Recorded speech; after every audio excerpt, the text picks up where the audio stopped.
এই সময় আমরা দেখি যে গীত সংহিতা ৫১ সংখ্যার গীত সংহিতা ৫১। তা আমি বিশেষ একটি পদ পাঠ করতে চাই, যেখানে ৫ পদে লেখা আছে যে গীত সংহিতা ৫১ সংখ্যা ৫ পদ।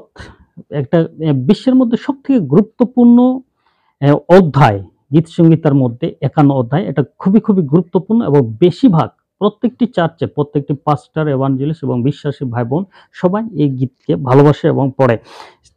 আমরা ৫ পদ দেখি। দেখো, অপরাধে আমার জন্ম হইয়াছে, পাপে আমার মাতা আমাকে গর্ভে ধারণ করিয়াছিলেন। আরেকবার পড়ি। দেখো, অপরাধে আমার জন্ম হইয়াছে, পাপে আমার মাতা আমাকে গর্ভে ধারণ করিয়াছিলেন। তো এখানে আমরা জানি গীত সংহিতার বেশিরভাগ গীত কিন্তু দাউদ লিখেছেন। দাউদ এই ৫১ গীতটি লিখেছেন যখন দাউদ পাপ করেছিলেন। কি পাপ করেছিলেন? এখানে দাউদ পাপ করেছিলেন যখন দাউদ বেতশেবার কাছে গমন করেছিলেন অবৈধভাবে এবং খারাপভাবে। তিনি বেতশেবার সাথে অবৈধভাবে তিনি গমন করেছিলেন, আর সেই পাপের জন্য তিনি অনুশোচনামূলক এই ৫১ গীতটি তিনি লিখেছেন এবং তিনি সেখানে স্বীকার করেছেন যে দেখো, অপরাধে আমার জন্ম হইয়াছে, পাপে আমার মাতা আমাকে গর্ভে ধারণ করিয়াছিলেন। প্রিয় ঈশ্বরের সন্তানগণ, আমি এটুকু বলতে চাই আজকে যে অনেক মানুষ রয়েছে যারা পাপকে অস্বীকার করে। তারা পাপকে অস্বীকার করে এইভাবে মনে করে যে আমি যদি ভালো কাজ করি তাহলে আমার কোনো পাপ থাকতে পারে না। তো বাইবেল এই জন্য অনেক পরিষ্কারভাবে বলে যে মানুষ ২ রকমের ভাবে পাপে লিপ্ত রয়েছেন।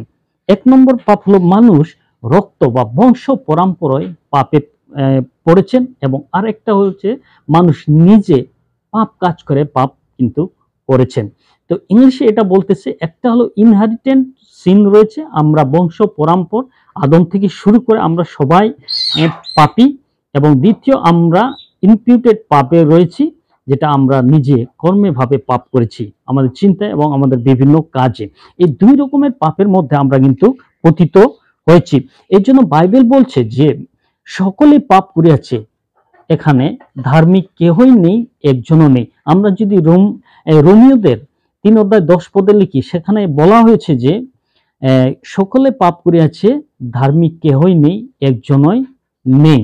তাহলে এখানে অনেক পরিষ্কারভাবে বোঝা যায় যে এই পৃথিবীতে আমরা যতজন মানুষ রয়েছে, আমরা আর কেউ ধার্মিক নই।